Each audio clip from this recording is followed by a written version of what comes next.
Life is magnificent. Extend your awareness and embrace a group hug of all of these beings right here, vibrationally. Just love the beings that are in the room who have come to fellowship and to sup at the divine table and to eat of the divine energy of love and peace and joy and wisdom and harmony. Bless them. You keep what you give away. Look at the being sitting right next to you, one of them, and notice how there's no one on the planet exactly like them. And as you look at that being, just say, my. Glory be to God. We're sitting next to each other because we have something to say. This is straight from God, right to your heart. You matter. You have meaning. You're significant. You're an infinite expression of God. There'll never, ever be another you. So you got to be you.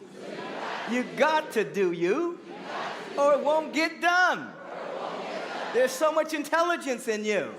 So much beauty is in you. Power is in you. Poise and prosperity is in you. Confidence is rolling all through you.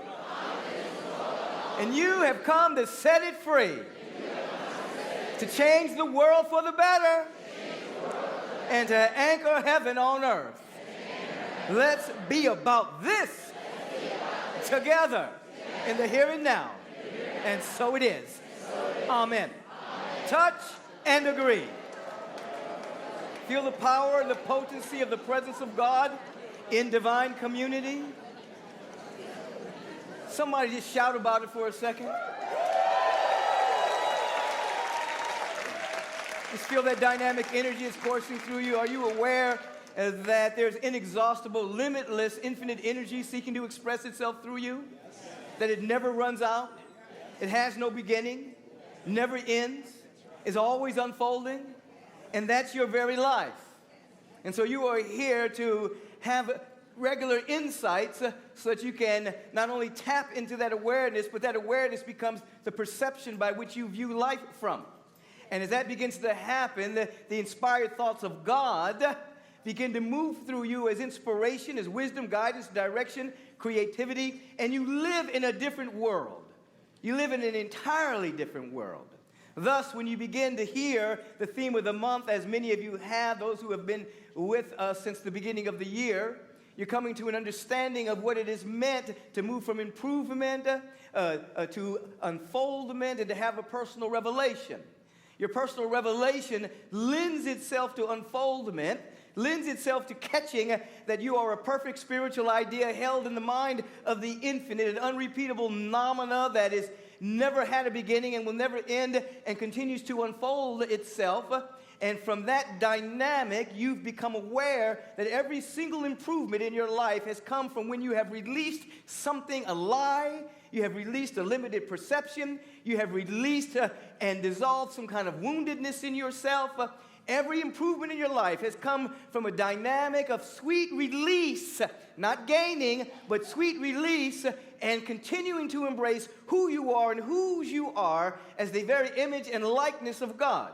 Now, with personal revelation, we're going to get into that in just a second, but with personal revelation, which yields insight and unfoldment, you begin to bypass or transcend or recapitulate the figuring out of mind and the survival instinct, which allows you to project and to see what you must defend yourself against on a regular basis.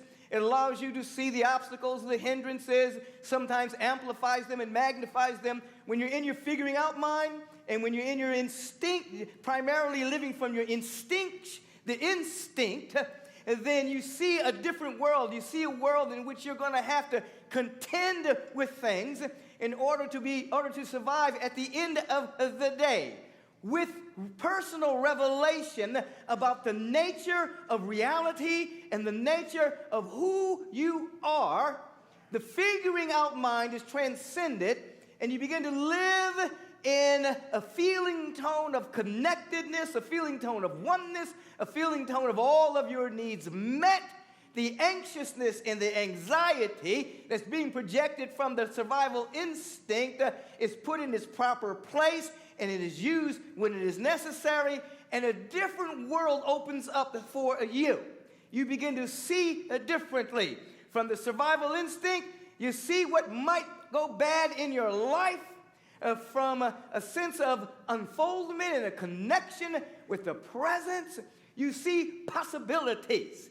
You see potential. You see a different world. Do you realize that right this second, right now, billions of kind acts have just taken place? Right now on the planet, billions of kind acts have just taken place.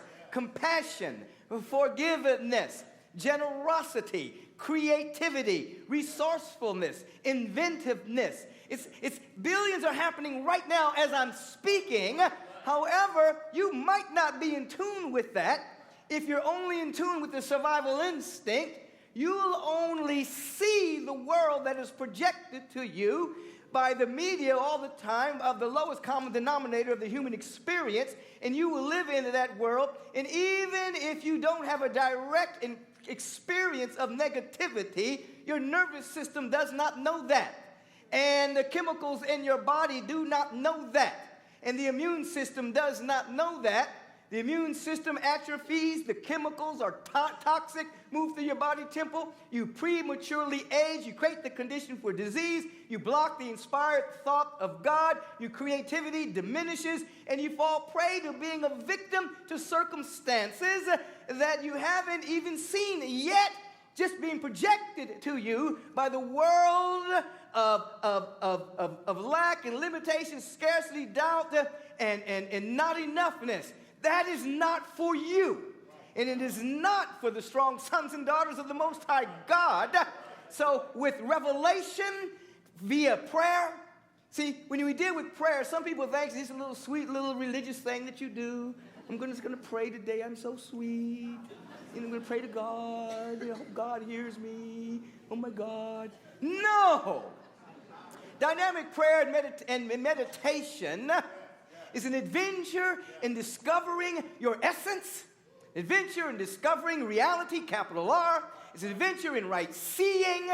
And again, with every encounter, with every insight, you move from merely trying to improve the external aspect of your life or defend yourself against seeming negativity to an embracing of what is perfect and what is seeking to unfold through the proper condition. Now, here's the good news. You determine the condition of your own unfolding. You understand what I just said? Yes. You do. Yes. Now, you may be walking around saying, I just wish circumstances would change. I just wish people would be better. I just wish my past was different. I wish I had different parents. I wish they hadn't got a divorce. I wish they had got a divorce. I wish... You're never satisfied. The ego is never satisfied.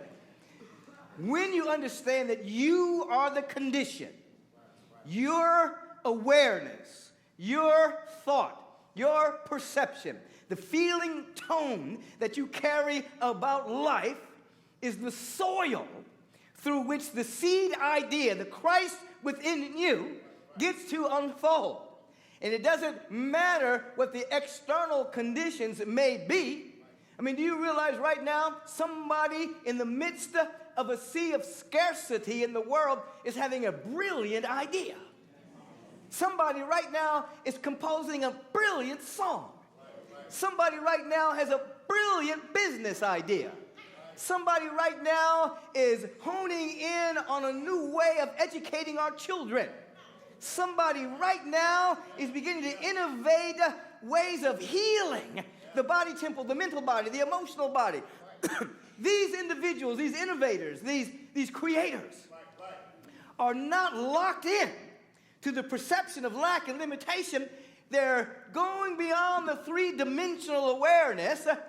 They're becoming urban shamans, that is, in the middle of the city, going beyond the surface mind, catching a spiritual idea, and bringing it into form through composition, through architecture, through education, through business. They have become the proper condition for the unfolding of a spiritual idea. Not a victim, but a victor transcending circumstance. This is your role.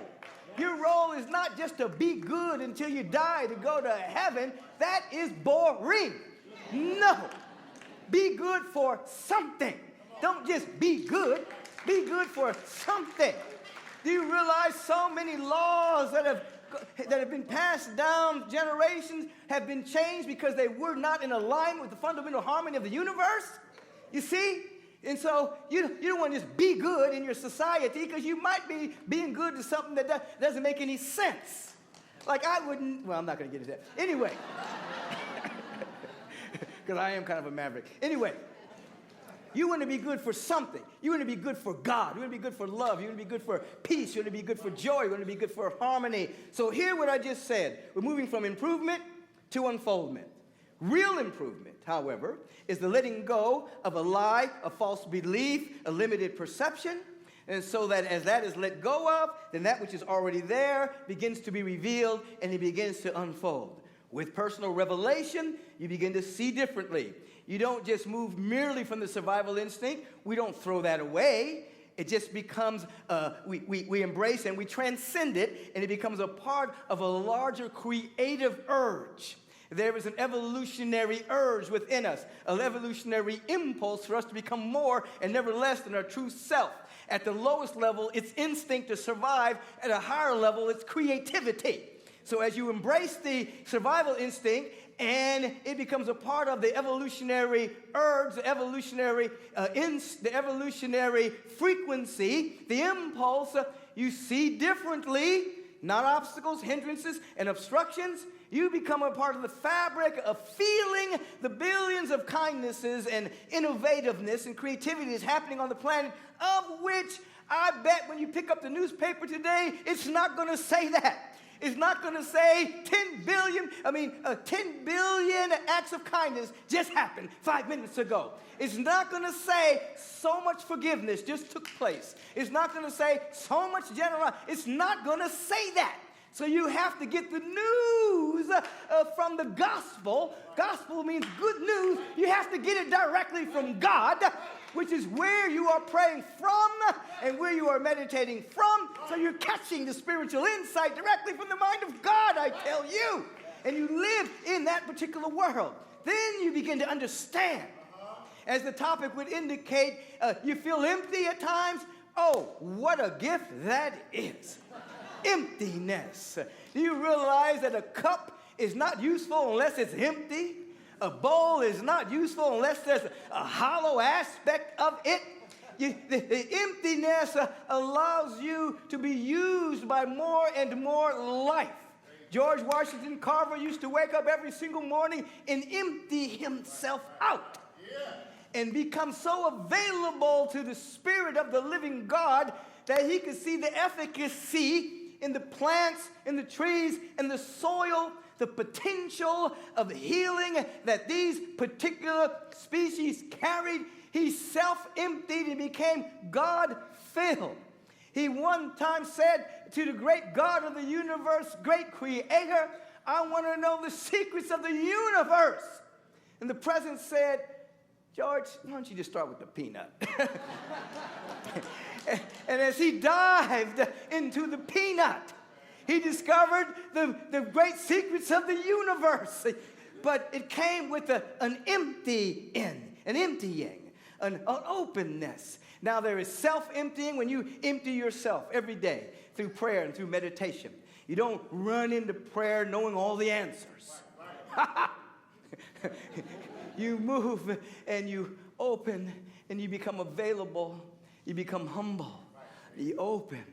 You self-empty so you can become God-filled. You move from sense to soul. Sense to soul on a regular basis. And then you begin to discover that in this sense emptiness, in this emptiness of the small self, there's a fulfillment. There's a fullness of life that's there that has been crowded out by your cleverness, clouded out by your self-importance, clouded out by all the things that you think you want to be or do. I'm talking about from the small self-perception. And then in that emptiness, which is a great gift. That luminous darkness that Dr. Howard Thurman talks about begins to shine within you. And what appears to be emptiness and the fear that comes from that emptiness, because the mind clutches onto so many things, different identities, different parts of our personality, different stuff, the way we want to be perceived in the world, as those tentacles are being released and we become more and more self-emptied, the presence starts to loom large within us. The love of God takes over. Now, the universe is progressive. The presence is infinite and always unfolding. So we always have a choice for us to empty ourselves on a regular basis or for life to empty us. Sometimes life will empty you. Sometimes life in its movement to become more conscious of itself as your life. Sometimes the genesis of that is a prayer that you gave. You didn't know it, but one time you had a very sincere prayer. You actually said, use me. You actually said, like George Washington Carver, I want to know the secrets of the universe. You actually said, I just really want to be my best self. I want to release more life energy. Then you forgot about it. But the universe didn't forget it. And so you're going along in your survival instinct, trying to make things happen. You're clever, you're going, and all of a sudden, empty. Something happens and it just derails your entire plans. Just takes you off what you thought you wanted. And you don't know what to do. But in that moment, if you check in deeply enough, you may begin to see that there's an answer there of a previous prayer that you gave, that you forgot about, but all of your stuff was in the way. All of your cleverness was in the way. All of the things that you put together based on survival instinct was in the way. And life emptied you. And in that moment of life emptiness, and in that what looks like darkness, particularly from the ego perception, because there's nothing there yet, if you can catch that a gift is about to be given. And this gift that is about to be given is beyond compare, and it is beyond what your ego can even conceive of. And if you can sit in that emptiness long enough without running to something to make it go away, if you can sit with it long enough with a deep brooding in your soul about connection to the presence of love and of beauty and of joy and of harmony and affluence and abundance, not materialistic, just the qualities of God. I don't know what's going on, but I'm open, I'm receptive, I'm available to more good than I can see right now. I'm in this emptiness. Use this hollowing out. Use my openness. Use my emptiness. Fill it with your grace. Fill me up with the presence. Fill me up with the intelligence. I don't know how to do it, but I'm open. So you can either do it as a part of your practice. When you do your inner work, you're emptying out. Not improving, but releasing. Or life will empty you. And you'll begin to discover an evolutionary impulse that grabbed on to your highest prayer that you've ever said or felt. And when life empties you, your priorities will change, and you'll see what's important. You'll see what really matters. I think about so many things that are going on the planet with the floods and the losing of homes and the loss of life and the hurricanes and fires. I'm thinking about our practitioner right here in our own community, Joe Agape, who came home one day and his house had burnt down and lost everything, books, everything. He lost everything very quickly. And in that emptiness, he found the presence of God, closer than he had ever known before. And though he had to temporarily sleep on people's couches and begin to piece by piece put things together in terms of clothing and all of the things that we have in our society, the self-emptiness, the way that life emptied him, has created a platform, a vibrational field that he lives in now that allows him to be a great practitioner, great in point of inspiration. And so as I think about Joe, I think about the people that are affected by life, that's going through a lot of stuff right now. And I just hold this feeling tone that, like Joe, they come to an awareness of, oh my God, there's something going on here that maybe I forgot about. Something going on here that can be more real than a circumstance or a situation or clothing or whatever the case may be. And so we want to be about the business of self-emptying on a regular basis. We want to be about the business of touching the place within us with our minds and our hearts and our souls that can't be touched by the world, you see, can't be touched by circumstances or situations. We want to be about the business of, on a daily basis, going to the well until that darkness glows with light. That we come to the deep mystery of the 139th Psalm, where the Psalm reminds us that the darkness and the light are both alike to thee, and that the night shines as the day. That in that self-emptying, that space where it doesn't seem to be anything, is the glass. You know, when a glass is half of water, is it half empty or half full? What is it?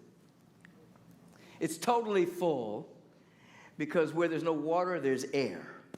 Why do I say that? That when you're totally empty, the presence is still there. You're full of the presence. But now that your attention isn't on all the stuff, you can see it. You have an encounter. You have a revelation. You have an insight. And all of the work that we do around prosperity, all the work that we do around relationships, all the work that we do around health, all that we do around work we do around creativity, those are the fruits of the deep roots that go into the soil of the dank, dark spaces within us. Self-emptied, God-filled. Roots, then the fruits. Roots, then the fruits. And so in our work, we celebrate our way through this.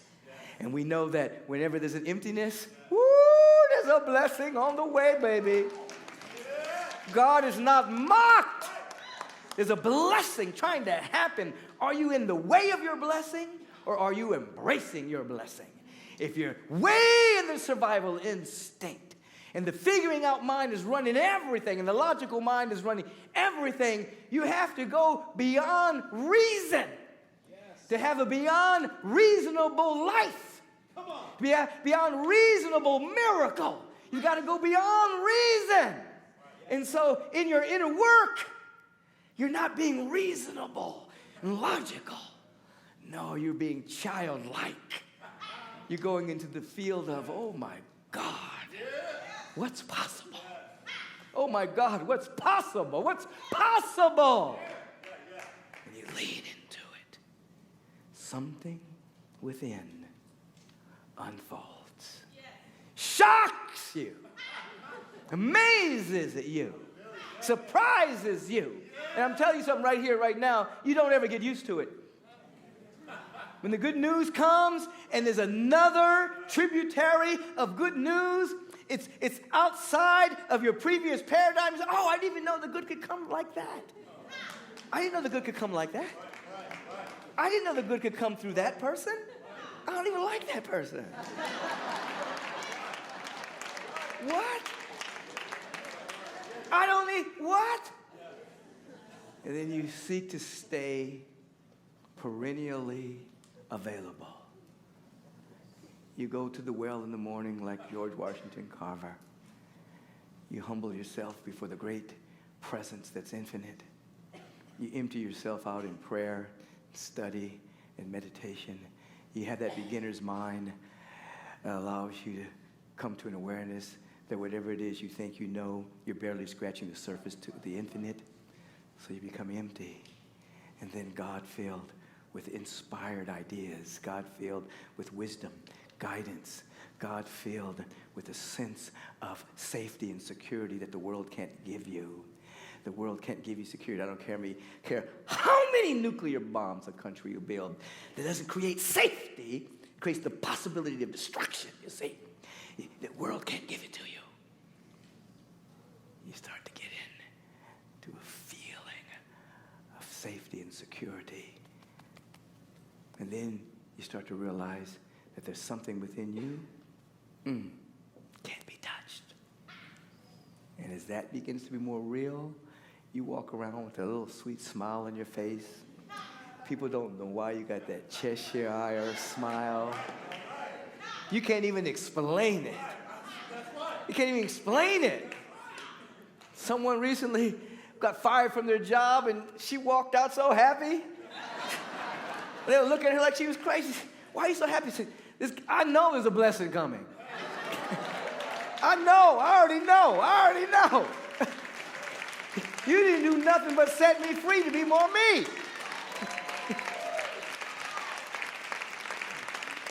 And the end of that story is something came to her that wasn't even within the field that she had studied to be in. Somebody just liked her personality and her skill set and put her into a place of service that she never even thought she would be in, making way more money. So when she told the people, there's a blessing coming, she was right. You will walk with that kind of confidence in the presence. You will walk with that kind of confidence. You will walk empty. What a great gift. What a great gift. What a great gift. Little self-emptied, God-filled, love-filled, beauty-filled, intelligence-filled, filled to overflowing with the genius of the mind of God that allows for the universe that has trillions of galaxies in the center of a cosmos that's unfolding with solar systems and galaxies and universes constantly unfolding, energy never being created, never being destroyed, all being transmuted to higher and higher frequencies forever and ever and ever. We get to reveal that, you see. That's the mind of God. Oh, just go ahead and claim, say, I've got the mind of God operating in me. I want you to feel it now. You're not merely a person. You are a place in the mind of God. I've got the mind of God operating in me. I've got the mind of God operating in me. Prosperity is flowing all through me. I can't help it. I've got to be happy. I can't help it. I've got to be in joy. I can't help it. I've got to have all my needs met. Because that's the way of the universe. Progressive and on my side. Oh, feel into that, students of life. Feel into that. Feel into it. Feel into it. Feel into it. Now, embrace a breath right now.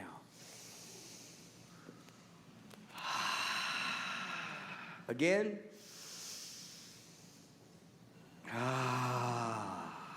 Again. A little bit more in. Suspend it right there.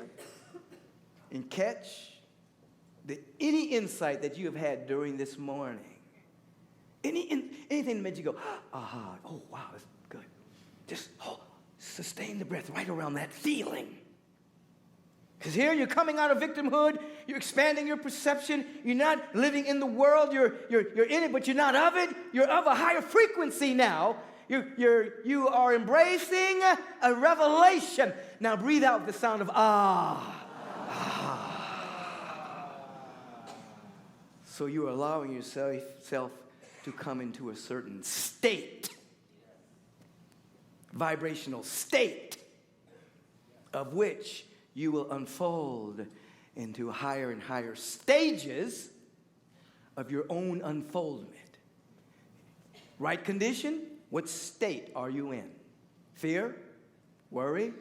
What state are you in? Joy? Love? Change your state. Yeah, there you go. And the stages will unfold. Wow. Let's turn within in this moment. You feel that evolutionary impulse within us. We can call that evolutionary impulse, by the way, we can call it God. We can call this evolutionary impulse life. We can call it intelligence. We can say that it's beauty. We can say that it's wholeness. We can say that it is dynamic peace. Yeah. It's within. It's within what? Our consciousness. Our consciousness. Our consciousness. So as we close the outer eye, if we choose for just a moment, and see the luminous darkness, something rises up within us and it carries the frequency of gratitude. It transcends the surface mind that might be in worry about something and embraces divine mind that's never worried about anything because it only knows its own life. We enter into this space and we mine our mind for reasons to be grateful, thankful, and appreciative. Thankful and appreciative. Thankful and appreciative until it takes over our entire life. And we begin to see. Not through a glass darkly any longer, but we begin to see face to face the presence of God. The survival instinct is not controlling our perception. It's used properly. It's a warning system when we have to protect ourselves or move fast or not eat something or drink something. It's a wonderful mechanism, but we're not to be ruled by it. But there's an evolutionary impulse within us. We begin to see through this dynamic. God is everywhere. Life is everywhere. Opportunities are everywhere. Infinite potential is everywhere. We begin to see that. Billions of acts of kindnesses are happening right now. We begin to feel that right now. Right now. Right seeing. Right seeing. Right seeing. Oh, say if you will, I am seeing rightly. Now, and with this seeing, we understand the statement that we're not here merely to set things right, but to see them rightly. We begin to see the presence of God in every flower, breaking through the cement. Life. And now, what about unity? What about oneness? What about we're already connected with God? What about we're not trying to get connected? We're already connected. We're just trying to get connected consciously. And so we fall into this awareness of oneness with life, oneness with beauty, oneness with God, oneness with joy. Oh, you know, and then something happens and our conversation changes and our conversations become more like prayers and blessings and encouragement and inspiration. And so even in this moment, as the word is being spoken for each and every one of us, something wonderful is happening. Something absolutely true and marvelous is occurring. And I'm claiming that it is occurring through and as each and every individual here and each and every individual live streaming and on our Facebook Live technology. And later on, when this is archived, people will tune in and see that which is perennial. There is no shelf life on truth. So whenever anyone sees this, they will hear that in the midst of it is the presence of God. They will hear, as this word is being spoken, that divine and compelling right action is taking place in their life. They will hear that every organ, action, function of their body temple is feeling the essence of life coursing through their spiritual veins, and wholeness and health and vitality is reigning supreme. They will hear that all of their needs are met. They will feel the tonic chemicals moving through the body temple, vivifying every cell, renewing, restoring, regenerating. Oh, they will be given back the years that the locusts have eaten. Where time and fear and worry and doubt and human experience has depleted, the presence of God will restore, regenerate, rejuvenate, and absolutely create a space for dynamic wellness and well-being and right action. Oh, can you get with that? Can you get with that? Can you get with that? Say, my mind is the mind of God. You got to claim it now. There's only one mind. That mind is the mind of God, and that mind is operating through all. There's only one mind common to us all, and that's the mind of God. We are all individualized expressions of the great mind of God. Say it, my mind is the mind of God. My heart is the heart of God. My life is the life of God. All of my needs are met. That's the way it is. Oh, feel into that right now, Ricky BB. Help them. Give them a little vibration of the feeling tone. Don't you know that I am holding you? There I am inside each breath you take, and my arms are everywhere you are. I will carry you. I will stand this test of time for you. Feel me loving you. I am the rock. I am your place of salvation. Oh, and I am your strength. I am the hand that you hold on to. I am the voice that is always saying, I will give you rest. I will give you rest. Yes. Please take the hand of the individual next to you. You can feel as Ricky is singing, I am the rock. You can feel her and Carl Anderson singing that song, and you can feel it in the ethers. This presence of God is our rock and our salvation, our everything.